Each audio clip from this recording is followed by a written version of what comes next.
আমরা ছোট্ট মেয়েকে আমি জিজ্ঞাসা করলাম, এত মন খারাপ কেন? বলে আব্বু খুব প্রেশারের মধ্যে আছে। আমি বললাম কিসের প্রেশার? বলে পড়াশোনার প্রেশার। আপনি দেখবেন আপনার ছোট বাচ্চা, বড় বাচ্চা, আপনার ওয়াইফ, আপনার ভাই, আপনার বোন, মা, বাবা, সবাই প্রেশারের মধ্যে আছে। সবাই একটা প্রেশার কুকার হয়ে গেছে।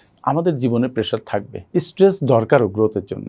যদি একটু প্রেশার না থাকে আপনি গ্রো করবেন কিভাবে? আপনি তো কিছু করতে চাইবেন না, একটু প্রেশার থাক না। কিন্তু এই প্রেশার যেন দুর্দান্ত ব্যাধিতে রূপান্তরিত না হয়। যদি এই প্রেশার দুর্দান্ত ব্যাধিতে রূপান্তরিত হয় তাহলে কিন্তু খুব মুশকিল। বি ভেরি কেয়ারফুল যে আপনার প্রেশার যেন সার্বক্ষণিক আপনার মনের মধ্যে বাসা না বাঁধে। এই প্রেশার যেন আপনাকে কাজ থেকে বিরত না রাখে। এমন প্রেশার আপনার থাক যেটা আপনার কাজ করতে উদ্বুদ্ধ করে। আমি মনে করি স্ট্রেস খুবই দরকার, যেটা আপনাকে তাড়িয়ে বেড়ায় কাজ করার জন্য।